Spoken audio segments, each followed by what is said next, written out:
ತೆರವಿಗೆ ಹೋದ ಅಧಿಕಾರಿಗಳ ಮೇಲೆ ರೌಡಿಸಂ ಅನ್ನ ಮಾಡಲಾಗಿದೆ. ಬೆಂಗಳೂರಿನ ಶಿವಾಜಿನಗರದಲ್ಲಿ ನಡೆದಿರುವಂತಹ ಘಟನೆ ಇದು. ಫುಟ್ಪಾತ್ ತೆರವಿಗೆ ಹೋದ ಅಧಿಕಾರಿಗಳ ಮೇಲೆ ರೌಡಿಸಂ ಅನ್ನ ಮಾಡಲಾಗಿದೆ. ಬೆಂಗಳೂರಿನ ಶಿವಾಜಿನಗರದಲ್ಲಿ ಜಿಬಿಎ ಅಧಿಕಾರಿಗಳ ಮೇಲೆ ದಾಳಿಯನ್ನ ನಡೆಸಿದ್ದಾರೆ. ಅಟ್ಟಾಡಿಸಿ ಹೊಡೆದಿದ್ದಾರೆ, ನೆಲಕ್ಕೆ ಹಾಕಿ ತುಳಿದಿದ್ದಾರೆ. ಹೆಲ್ಮೆಟ್ನಿಂದಲೂ ಕೂಡ ದಾಳಿಯನ್ನ ನಡೆಸಿದ್ದಾರೆ. ಪಾದಚಾರಿ ಒತ್ತುವರಿ ತೆರವು ಮಾಡ್ತಾ ಇದ್ದಂತಹ ಜಿಬಿಎ ಅಧಿಕಾರಿಗಳನ್ನ ಹಲ್ಲೆ ಮಾಡಿದ್ದಾರೆ. ಅಧಿಕಾರಿಗಳ ಮೇಲೆ ಎಡಬ್ಲ್ಯೂ ಮಾಧವ್ ರಾವ್, ಎಇ ಗೌತಮ್ ಜೊತೆಗೆ ಎಇ ರುಚಿತಾ ಮೇಲೆ ದಾಳಿಯನ್ನ ಮಾಡಿದ್ದಾರೆ ಎನ್ನುವ ಆರೋಪ ಕೇಳಿ ಬಂದಿದೆ.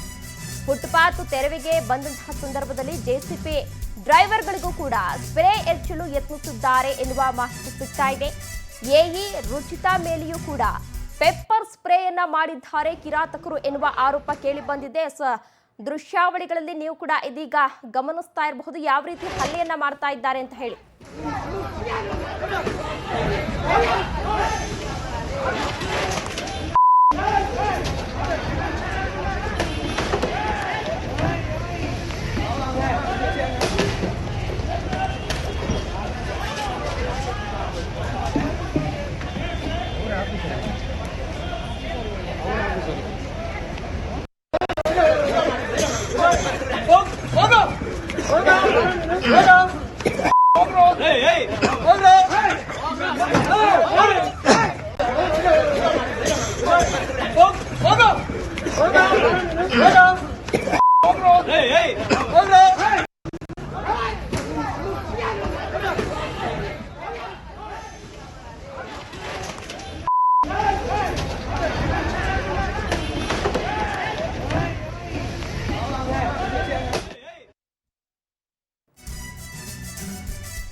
ನಮ್ಮ ಕರ್ನಾಟಕ ಸೇನೆ ರಾಜ್ಯಾಧ್ಯಕ್ಷ ಬಸವರಾಜ್ನಿಂದ ಹಲ್ಲೆ ಮಾಡಿರುವಂತಹ ಆರೋಪ. ರಾಜ್ಯಾಧ್ಯಕ್ಷ ಹಾಗೂ ಬೆಂಬಲಿಗರಿಂದ ಅಧಿಕಾರಿಗಳ ಮೇಲೆ ಗೂಂಡಾಗಿರಿ ವರ್ತನೆಯನ್ನ ತೋರಿದ್ದಾರೆ. ಕಮರ್ಷಿಯಲ್ ಸ್ಟ್ರೀಟ್ ಪೊಲೀಸ್ ಠಾಣೆಯಲ್ಲಿ ಈಗಾಗಲೇ ದೂರು ಕೂಡ ದಾಖಲಾಗಿದೆ. ಹಲ್ಲೆ ನಡೆಸಿದ 7 ಆರೋಪಿಗಳನ್ನ ಪೊಲೀಸರು ವಶಕ್ಕೆ ಪಡೆದಿದ್ದಾರೆ. ವಿಚಾರಣೆಯನ್ನು ನಡೆಸ್ತಾ ಇದ್ದಾರೆ. ಪೆಪ್ಪರ್ ಸ್ಪ್ರೇಯನ್ನ ಮಾಡಿದ್ದಾರೆ ಅಂತ ಹೇಳಿ ದೂರಿನಲ್ಲಿ ಉಲ್ಲೇಖವನ್ನ ಮಾಡಲಾಗಿದೆ. ಎಲ್ಲದರ ಬಗ್ಗೆಯೂ ಕೂಡ ತನಿಖೆಯನ್ನ ಮಾಡ್ತಾ ಇದ್ದಾರೆ ಪೊಲೀಸರು. ನಮ್ಮ ಕರ್ನಾಟಕ ಸೇನೆ ರಾಜ್ಯಾಧ್ಯಕ್ಷ ಬಸವರಾಜ್ನಿಂದ ಹಲ್ಲೆಯನ್ನ ಮಾಡಲಾಗಿದೆ ಎನ್ನುವ ಆರೋಪ ಕೇಳಿ ಬಂದಿದೆ. ದೃಶ್ಯಾವಳಿಗಳಲ್ಲಿ ನೀವು ಕೂಡ ಇದೀಗ ಗಮನಿಸ್ತಾ ಇರಬಹುದು ಯಾವ ರೀತಿ ಹಲ್ಲೆ ಮಾಡಿದ್ದಾರೆ. ಘಟನೆ ನಡೆದ ಜಾಗದಲ್ಲಿ 3 ಜನ ಪೊಲೀಸರು ಇದ್ದಾರೆ, ವಿಡಿಯೋದಲ್ಲಿ ಇದ್ದಾರೆ. ಒತ್ತುವರಿ ಮಾಡ್ತಾರೆ ಮಾಹಿತಿ ಇದ್ಮೇಲೆ ನೀವು ಯಾಕೆ ಆಕ್ಷನ್ ತಗೊಂಡಿಲ್ಲ ಸರ್? ಮಾಹಿತಿ ಇತ್ತು ಅಂದ್ರೆ 3 ಜನ ಪೊಲೀಸರನ್ನ ಯಾಕೆ ಕಳಿಸಿದ್ರೆ? ಹಾಯ್ ಮೇಡಮ್ ಪೆಪ್ಪರ್ ಸ್ಪ್ರೇ ಮಾಡಿರೋ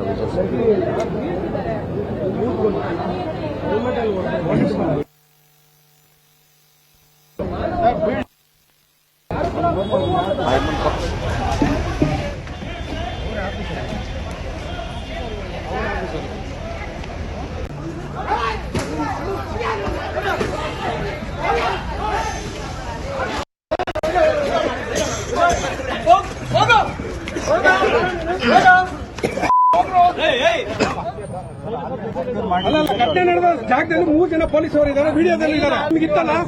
ಒತ್ತುವರಿ ಮಾಡ್ತಾರೆ ಮಾಹಿತಿ ಇದ್ಮೇಲೆ ನೀವು ಯಾಕೆ ಕೆಲಸ?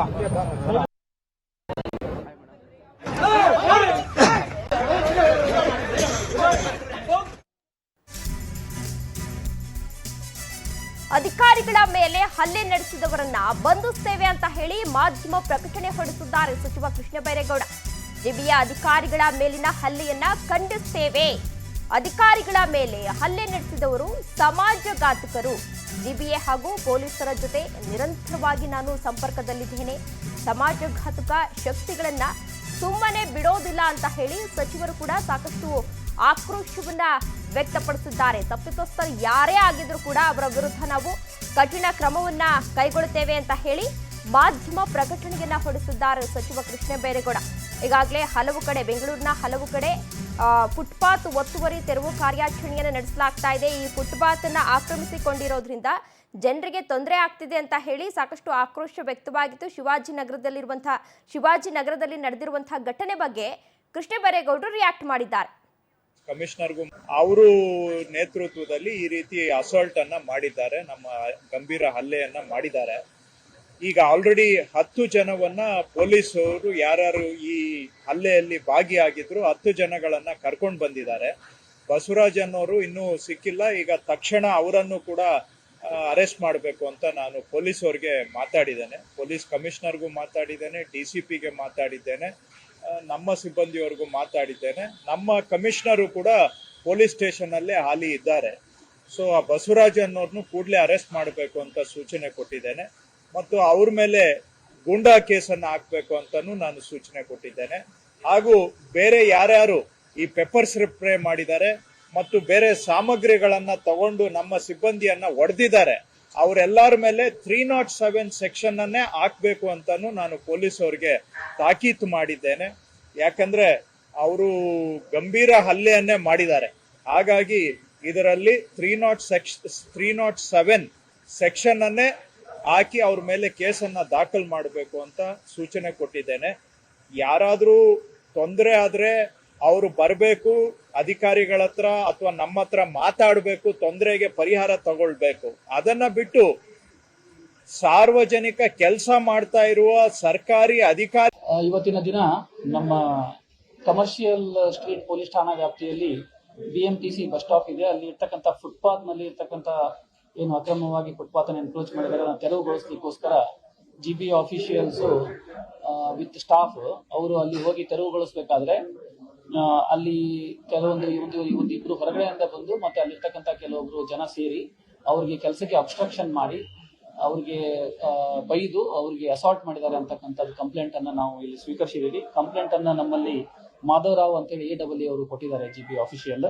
ಇವ್ರ ಪ್ರಕಾರ ಇವತ್ತು ಏನು ಬೆಳಿಗ್ಗೆ ಅಲ್ಲಿ ಹೋದಾಗ ಅಲ್ಲಿ AAA ಅವರು ಮತ್ತೆ ಕಿಯೋನಿಕ್ಸ್ AE ಇಬ್ರು ಅವ್ರಿಗೆ ಮತ್ತೆ ಅಲ್ಲಿ JCB ಡ್ರೈವರ್ ಒಬ್ರಿಗೆ ಇವ್ರಿಗೆಲ್ಲರಿಗೂ ಅಲ್ಲಿ ಅವರು ಹೆಲ್ಮೆಟ್ ಇಂದ ಮತ್ತೆ ಕೈಯಿಂದ ಅಸಾಲ್ಟ್ ಮಾಡಿ ಮತ್ತೆ ಸ್ಪ್ರೇ ಹಾಕಿದ್ದಾರೆ ಅಂತಕ್ಕಂಥದ್ದು ವಿಚಾರವನ್ನು ತಿಳಿಸಿದ್ದಾರೆ. ಅದಕ್ಕೆ ಸಂಬಂಧಪಟ್ಟ ಹಾಗೆ ಕಮರ್ಷಿಯಲ್ ಪೊಲೀಸ್ ಸ್ಟೇಷನ್ ಅಲ್ಲಿ ಈ ಸ್ಟೇಷನ್ ಅಲ್ಲಿ ನಾವು 126/26 ಅಲ್ಲಿ ಒಂದು ಕೇಸನ್ನ ರಿಜಿಸ್ಟರ್ ಮಾಡಿದೀವಿ. ಇದಕ್ಕೆ ಸಂಬಂಧಪಟ್ಟಾಗೆ ಈಗ ಆಲ್ರೆಡಿ 7 ಜನನ್ನ ನಾವು ಸೆಕ್ಯೂರ್ ಮಾಡಿದೀವಿ. ತನಿಖೆ ನಡೀತಾ ಇದೆ. ಇನ್ನು ಇದರಲ್ಲಿ ಯಾರು ಪ್ರಮುಖರಿದ್ದಾರೆ ಅವ್ರಿಗೆ ಅರೆಸ್ಟ್ ಮಾಡಲಿಕ್ಕೆ 2 ವಿಶೇಷ ತಂಡಗಳನ್ನು ರಚಿಸಿದ್ದೀವಿ. ಅವ್ರನ್ನ ಕೂಡಲೇ ನಾವು ಅರೆಸ್ಟ್ ಮಾಡ್ತೀವಿ. ಇವತ್ತಿನ ದಿನ ನಮ್ಮ ಕಮರ್ಷಿಯಲ್ ಈ ಕಾರ್ಯಾಚರಣೆ ಶಿವಾಜಿನಗರ ಕ್ಷೇತ್ರದಲ್ಲಿ ಸುಮಾರು 12-13 ದಿವಸದಿಂದ ನಡೆದಿದೆ. ಮತ್ತೆ ಎಲ್ಲಿ ಕೂಡ ಯಾವುದೇ ರೀತಿಯ ಸರ್ಕಾರದ ಕಾರ್ಯಕ್ರಮಕ್ಕೆ ಅಡಚಣೆ ಆಗಿರಲಿಲ್ಲ. ಇವತ್ತು 4 ಜನ ಯಾರೋ ಈ ಕೆಲಸ ಮಾಡಿರ್ತಕ್ಕಂಥದ್ದು, ಹಲ್ಲೆ ಮಾಡಿರ್ತಕ್ಕಂಥದ್ದು ಅಂತ ನನಗೆ ತಿಳಿದು ಬಂದಿದೆ. ಅವರ ಮೇಲೆ ಕಠಿಣ ಕ್ರಮ ಆಗಬೇಕು ಅಂತ ಕೂಡ ನಾನು ಪೊಲೀಸ್ಗೆ ಮಾತಾಡಿದ್ದೇನೆ, ಅಧಿಕಾರಿಗಳಿಗೆ ಮಾತಾಡಿದ್ದೇನೆ. ಈ ಕಾರ್ಯಾಚರಣೆ ಶಿವಾಜಿನಗರ ಕ್ಷೇತ್ರದಲ್ಲಿ ಸುಮಾರು 12-13 ದಿವಸದಿಂದ ನಡೆದಿದೆ. JCP ತಂದ್ಬಿಟ್ರು. JCP ಮತ್ತೆ ಮೂರು ಲಾರಿ ತಂದ್ಬಿಟ್ರು ಆಟೋಮೆಟಿಕ್. ನಮ್ಗೆ ಗೊತ್ತಿಲ್ಲ, ಬಂದು ನಿಂತಿದ್ದಾರೆ. ಬಂದ್ಬಿಟ್ಟು ಆಟೋಮೆಟಿಕ್ ಬಂದ್ಬಿಟ್ಟು ಬನ್ನಿ ಹೊರಗೆ ಬನ್ನಿ ಅಂತ. ನಮ್ಗೆ ಇನ್ಫಾರ್ಮೇಷನ್ ಏನೂ ಗೊತ್ತಿಲ್ಲ ಫಸ್ಟ್ ಇಂದ. ಅವ್ರು ಹೆಂಗೆ ಬೀದಿ ವ್ಯಾಪಾರ ಮಾಡೋರು ನೀವು? ಬೀದಿ ಬದಿ. ಓಕೆ, ನಿಮ್ಮ ಅಂಗಡಿ ತೆರವಾಯ್ತಾ? ನಮ್ಮ ಅಂಗಡಿ ತೆರವಾಗಿದೆ. ಈಗ ಹಲ್ಲೆ ಮಾಡಿದ್ರಲ್ಲ, ಅವ್ರು ನಿಮ್ಗೆ ಪರಿಚಯಿಸ್ತಾರೆ ಹೆಂಗೆ? ಅದು ನಮ್ಗೆ ಯಾರು ಅಂತ ಗೊತ್ತಿಲ್ಲ, ನಾನು ನೋಡಿಲ್ಲ ಅವ್ರನ್ನ.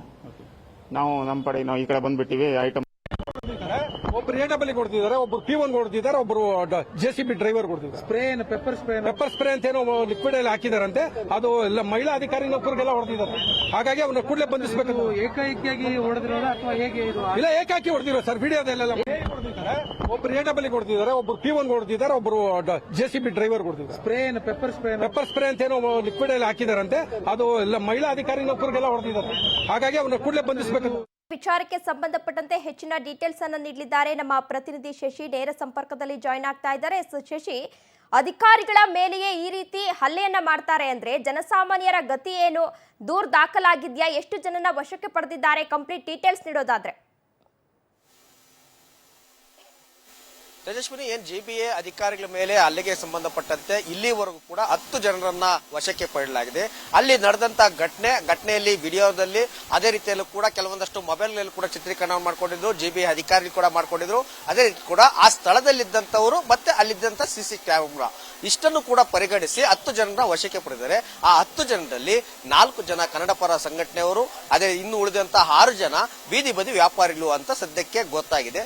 ಈ ಕಾರಣದಿಂದಾಗಿ ಎಲ್ಲ ಆಯಾಮಗಳು ಕೂಡ ಪೊಲೀಸರು ತನಿಖೆಯನ್ನ ಮಾಡ್ತಿದ್ರೆ. ಯಾಕೆಂದ್ರೆ ಈ ಘಟನೆಯ ಉದ್ದೇಶ ಏನು, ಯಾಕೆ ಪೆಪ್ಪರ್ ಸ್ಪ್ರೇ ಅನ್ನ ತಂದಿದ್ರು ಅಂತ ಕೂಡ ತನಿಖೆಯನ್ನ ಮಾಡ್ತಿದ್ರೆ. ಅದ್ರ ಜೊತೆ ಹೆಲ್ಮೆಟ್ ನಲ್ಲಿ ಯಾಕೆ ಹಲ್ಲೆ ಮಾಡಿದ್ರು, ಅವ್ರು ಬೈಕಲ್ಲಿ ಬಂದಿದ್ರ ಉದ್ದೇಶಪೂರ್ವಕ, ಇಲ್ಲ ಅಲ್ಲಿಂದ ವ್ಯಾಪಾರಸ್ಥರ, ಇಲ್ಲ ಬೇರೆ ಏನಾದ್ರು ಪ್ರವೋಕ್ ಆಗ, ಇಲ್ಲ ಬೇರೆಯಿಂದ ಏನೋ ಮೂಲಗಳಿಂದ ಬಂದು ಅವ್ರೇನು ಹಲ್ಲೆ ಮಾಡೋದಕ್ಕೆ ಬಂದಿದ್ರ ಅಂತ ಹೇಳ್ಬಿಟ್ಟು ಎಲ್ಲ ರೀತಿಯಲ್ಲಿ ಕೂಡ ತನಿಖೆಯನ್ನ ಮಾಡ್ತಿದ್ದಾರೆ. ಈಗಾಗಲೇ ಜಿಬಿ ಅಧಿಕಾರಿಗಳು ಕೂಡ ಏನ್ ಪ್ರತಿಭಟನೆಯನ್ನ ಮಾಡಿ ತಕ್ಷಣ ಅವರನ್ನ ಅರೆಸ್ಟ್ ಮಾಡಬೇಕು, ಕಠಿಣ ಕ್ರಮ ತೆಗೆದುಕೊಳ್ಬೇಕು, ಇಲ್ಲ ಅಂದ್ರೆ ನಾಳೆ ಜಿಬಿ ಎಲ್ಲರೂ ಕೂಡ ಇಡೀ ಬೆಂಗಳೂರಿನಲ್ಲಿ ನಾವು ಏನ್ ಪ್ರತಿಭಟನೆಗೆ ಕರೆ ಕೊಡ್ತೇವೆ, ಮತ್ತೆ ಎಲ್ಲರೂ ಕೂಡ ನಾವು ಗುಂಪಾಗಿ ಒತ್ತುವರಿ ತೆರವುಕ್ಕೆ ಮಾಡಕ್ಕೆ ಹೋಗ್ತೇವೆ, ಆಗ ಯಾರು ಏನ್ ಮಾಡಕ್ಕಾಗುತ್ತೆ ಅಂತೇಳಿ ಕೂಡ ಒಂದಷ್ಟು ಹೇಳಿಕೆಯನ್ನು ಕೂಡ ಕೊಟ್ಟಿದ್ರು. ಅದಕ್ಕೆ ಸಂಬಂಧಪಟ್ಟಂತೆ ಜಿಬಿಎ ಸೆಂಟ್ರಲ್ ಆಯುಕ್ತರು ಕೂಡ ಜಗದೀಶ್ ಅವರು ಕೂಡ ಬಂದು ಜಿಬಿಎ ನೌಕರರಿಗೆ ಸಾಂತ್ವನ ಕೂಡ ಹೇಳಿದ್ರು. ಸದ್ಯಕ್ಕೆ ಹಲ್ಲೆಗೊಳಗಾಗಿದ್ದಂತ 5 ಜನ ಏನು ಜಿಬಿಎ ನೌಕರರನ್ನ ಸದ್ಯಕ್ಕೆ ಬೋರಿಂಗ್ ಆಸ್ಪತ್ರೆಗೆ ಕರ್ಕೊಂಡು ಹೋಗಿ ಅವರಿಗೆ ಚಿಕಿತ್ಸೆಯನ್ನು ಕೂಡ ಮಾಡ್ತಿದ್ರೆ. ಒಬ್ಬ ಮಹಿಳೆಗೆ AAEE ಕಣ್ಣಿನ ಭಾಗದಲ್ಲಿ ಪೆಪ್ಪರ್ ಸ್ಪ್ರೇ ಅನ್ನ ಮಾಡೋದ್ರಿಂದ ಕಣ್ಣು ತುಂಬಾ ಉರಿಯಾಗಿದೆ ಅಂತ ಕೂಡ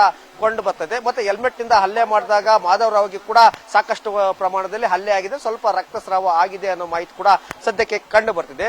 ಇನ್ನು ಈ ಒಂದು ಘಟನೆಗೆ ಸಂಬಂಧಪಟ್ಟಂತೆ ಡಿಸಿಪಿ ಅವರು ಕೂಡ ತಕ್ಷಣಕ್ಕೆ ಸ್ಥಳಕ್ಕೆ ಬಂದು ಕಮರ್ಷಿಯಲ್ ಸ್ಟ್ರೀಟ್ ಪೊಲೀಸ್ ಠಾಣೆ ಹತ್ರ, ಅದೇ ರೀತಿಯಲ್ಲಿ ಕೂಡ DIGP ಆಗಿರುವಂತಹ ರಮೇಶ್ ಬಾನತ್ ಅವರು ಕೂಡ ಬಂದು ಈ ಘಟನೆಗೆ ಸಂಬಂಧಪಟ್ಟಂತೆ ಇದರ ಹಿನ್ನೆಲೆ ಏನು, ಮೊದಲೇ ಏನಾದ್ರು ಜಿಬಿ ಅಧಿಕಾರಿಗಳು ಇವರ ಒತ್ತುವರಿ ತೆರವಿಗೆ ಹೋಗಂತ ಸಂದರ್ಭದಲ್ಲಿ ಮುಂಚಿತವಾಗಿ ಏನಾದ್ರು ಪೊಲೀಸ್ ಭದ್ರತೆಯನ್ನ ಕೇಳಿದ್ರ ಇಲ್ವಾ, ಅಲ್ಲಿ ಸ್ಥಳದಲ್ಲಿ ಏನೆಲ್ಲ ಸಿಸಿ ಕ್ಯಾಮೆರಾ ಇತ್ತು, ಈ ಘಟನೆಯ ಉದ್ದೇಶ ಏನು, ಯಾರು ಯಾವ ಸಂಘಟನೆಯಲ್ಲಿದ್ದಾರೆ, ಅವರ ಹಿನ್ನೆಲೆ ಏನು, ಬೀದಿ ಬದಿ ವ್ಯಾಪಾರಿಗಳು ಎಷ್ಟು ವರ್ಷದಿಂದ ವ್ಯಾಪಾರವನ್ನ ಮಾಡ್ತಿದ್ರು, ಅವರ ಹಿನ್ನೆಲೆ ಏನು, ಎಲ್ಲ ರೀತಿಯಲ್ಲೂ ಕೂಡ ಎಲ್ಲ ಆಯಾಮಗಳಲ್ಲೂ ಕೂಡ ಪೊಲೀಸರು ಕೂಡ ತನಿಖೆಯನ್ನ ಮಾಡ್ತಿದ್ದಾರೆ. ಯಾಕಂದ್ರೆ ಇದೊಂದು ದೊಡ್ಡ ಗಂಭೀರವಾದಂತಹ ವಿಚಾರ. ಸುಪ್ರೀಂ ಕೋರ್ಟ್ ಆದೇಶದ ಮೇರೆಗೆ ನಗರ ಪಾಲಿಕೆಗಳಲ್ಲಿ ಪ್ರಮುಖ ರಸ್ತೆ, ಮುಖ್ಯ ರಸ್ತೆ ಎರಡು ಕಡೆನೂ ಕೂಡ ಸಂಪೂರ್ಣವಾಗಿ ಪಾದಚಾರಿ ಮಾರ್ಗಗಳನ್ನ ಒತ್ತುವರಿ ತೆರವು ಮಾಡಲೇಬೇಕಂತ ಸೂಚನೆ ಕೊಟ್ಟಿದೆ. ಇದಕ್ಕೆ ಕಾರಣ ಏನಂತಂದ್ರೆ ಬೆಂಗಳೂರು ಇಡೀ ಏನು ದೇಶದಲ್ಲಿ 2ನೇ ಸ್ಥಾನದಲ್ಲಿದೆ ಏನರಲ್ಲ ಅಂತಂದ್ರೆ ಆಕ್ಸಿಡೆಂಟ್ ಕೇಸ್ಗಳಲ್ಲಿ. ಯಾಕೆ ಅಂತ ಕಾರಣವನ್ನ ಕೇಳಿದಾಗ ನಡೆದುಕೊಂಡು ಹೋಗೋದಕ್ಕೆ ಜಾಗ ಇಲ್ಲದೆ ರಸ್ತೆ ಬದಿಯಲ್ಲಿ ನಡ್ಕೊಂಡು ಹೋಗ್ತಿರ್ತಾರೆ. ಆ ಒಂದು ಸಂದರ್ಭದಲ್ಲಿ ಹಿಟ್ ಅಂಡ್ ರನ್ ಆಗಿ ಸಾಯ್ತಿರುವಂತ ಸಂಖ್ಯೆ ಪ್ರತಿನಿತ್ಯ ಕೂಡ ಹೆಚ್ಚಾಗ್ತಿದೆ. ಪ್ರತಿ ವರ್ಷ ಕೂಡ 350ರಿಂದ 400 ಜನ ಹಿಟ್ ಅಂಡ್ ರನ್ ನಲ್ಲಿ ಸಾಯ್ತಾ ಇದ್ದಾರೆ ಅಂತ ಕೂಡ ವರದಿಯಲ್ಲಿ ಉಲ್ಲೇಖ ಮಾಡಲಾಯಿತು. ಇದೇ ಕಾರಣಕ್ಕಾಗಿ ಪಾದಚಾರಿ ಮಾರ್ಗಗಳನ್ನ ಒತ್ತುವರಿ ತೆರವಲ್ಲೇ ಮಾಡಬೇಕು, ಪಾದಚಾರಿ ಮಾರ್ಗದಲ್ಲಿ ನಡ್ಕೊಂಡು ಹೋಗೋದು ಒಂದು ರೀತಿಯಾಗಿ ಫಂಡಮೆಂಟಲ್ ರೈಟ್ಸ್ ಅಂತ ಕೂಡ ಹೇಳಿದ್ರು. ಇದೇ ಕಾರಣಕ್ಕಾಗಿ ಬೆಂಗಳೂರು ಉಸ್ತುವಾರಿಯನ್ನ ತೆಗೆದುಕೊಂಡ ನಂತರ ಕೃಷ್ಣ ಬೈರೇಗೌಡ ಅವರು ಕೂಡ ಒಂದಷ್ಟು ಒಳ್ಳೆ ಕಟ್ಟುನಿಟ್ಟಿನ ಕ್ರಮವನ್ನು ತೆಗೆದುಕೊಂಡಿದ್ರು. ಪಾದಚಾರಿ ಮಾರ್ಗ ಬೆಂಗಳೂರಿನಲ್ಲಿ ಗುರುಸಿದಾಗ ಸುಮಾರು 2000 ಕಿಲೋಮೀಟರ್ನಷ್ಟು ಪಾದಚಾರಿ ಮಾರ್ಗ ಅಂದ್ರೆ ಕೇವಲ ಪ್ರಮುಖ ರಸ್ತೆ ಮತ್ತೆ ಉಪ ರಸ್ತೆ, ಮುಖ್ಯ ರಸ್ತೆ 2 ರಸ್ತೆಗಳನ್ನು ಮಾತ್ರ ಟಾರ್ಗೆಟ್ ಅನ್ನ ಮಾಡಿ 2000 ಕಿಲೋಮೀಟರ್ನಷ್ಟು ರಸ್ತೆ ಮಾರ್ಗವನ್ನು ಒತ್ತುವರಿ ತೆರವನ್ನು ಮಾಡಕ್ ಹೋಗಿದ್ರು. ಈಗ ಸದ್ಯಕ್ಕೆ ಇಲ್ಲಿವರೆಗೂ ಕೂಡ 850 ಕಿಲೋಮೀಟರ್ನಷ್ಟು ಪಾದಚಾರಿ ಒತ್ತುವರಿ ತೆರವು ಮಾರ್ಗವನ್ನ ಮಾಡಲಾಗಿದೆ. ಆದ್ರೆ ಇನ್ನೂ ಕೂಡ ಸಾಕಷ್ಟು ಇನ್ನು 45ರಿಂದ 50% ಭಾಗ ಇನ್ನೂ ಕೂಡ ಒತ್ತುವರಿ ತೆರವನ್ನ ಮಾಡಬೇಕಾಗಿದೆ. ಆ ಒಂದು ಸಂದರ್ಭದಲ್ಲಿ ಈ ರೀತಿಯಾಗಿ ಘಟನೆಗಳಾದ್ರೆ ಅದಕ್ಕೆ ಮುಂಜಾಗ್ರತೆ ಕ್ರಮವನ್ನು ಯಾವ ರೀತಿಗೆ ತೆಗೆದುಕೊಳ್ಬೇಕು. ಈಗ ಸರ್ಕಾರಿ ಅಧಿಕಾರಿಗೆ ಕರ್ತವ್ಯಕ್ಕೆ ಅಡ್ಡಿಪಡಿಸಿರೋದು, ಹಲ್ಲೆ ಮಾಡಿರೋದು, ಉದ್ದೇಶಪೂರ್ವಕ ಹಲ್ಲೆ ಮಾಡಿರೋದು, ಮತ್ತೆ ಅದೇ ರೀತಿಯಲ್ಲಿ ಕೂಡ ಉದ್ದೇಶಪೂರ್ವಕ ಅವರು ಪ್ರೀ ಪ್ಲಾನ್ ಅನ್ನ ಮಾಡಿ ಪೆಪ್ಪರ್ ಸ್ಪ್ರೇ ಅನ್ನ ತಂದಿರೋದು ಉದ್ದೇಶಗಳೇನು ಅನ್ನೋದ್ರ ಬಗ್ಗೆನೂ ಕೂಡ ಸಪರೇಟ್ ಸೆಕ್ಷನ್ ಗಳನ್ನ ಹಾಕಿ ಈಗಾಗಲೇ ಅವರ ಮೇಲೆ ಪ್ರಕರಣವನ್ನು ಕೂಡ ದಾಖಲು ಮಾಡಲಾಗಿದೆ. ಯಾರು ಏನೇ ಮಾಡಿದ್ರು ಕೂಡ ನಾವು ಒತ್ತುವರಿ ತೆರವನ್ನ ಬಿಡೋದಿಲ್ಲ, ನಾವು ಒತ್ತುವರಿ ತೆರವನ್ನ ಮಾಡೇ ಮಾಡ್ತೀವಿ, ನಿರ್ದಾಕ್ಷಿಣ್ಯವಾಗಿ ಅವರ ವಿರುದ್ಧ ಕಠಿಣ ಕ್ರಮವನ್ನು ತೆಗೆದುಕೊಳ್ತೇವೆ, ಜಿಬಿಎ ನೌಕರ ಪರ ನಾವಿದ್ದೇವೆ ಅಂತ ಹೇಳ್ಬಿಟ್ಟು ಕೃಷ್ಣ ಬೈರೇಗೌಡ ಕೂಡ ಬೆಂಬಲವನ್ನು ಕೂಡ ಕೊಟ್ಟಿದ್ದಾರೆ.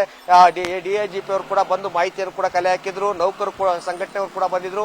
ಅವ್ರು ನೊಂದಂತ ನೌಕರಿಗೆ ಸಾಂತ್ವನ ಹೇಳುವಂತ ಕೆಲಸವನ್ನ ಮಾಡೋದ್ರ ಜೊತೆ ಪ್ರಕರಣವನ್ನು ಕೂಡ ದಾಖಲಿಸಿಕೊಂಡಿದ್ದಾರೆ. 10 ಜನರ ವಿಚಾರಣೆ ಸದ್ಯಕ್ಕೆ ಇನ್ನೂ ಕೂಡ ನಡೀತಾ ಇದೆ.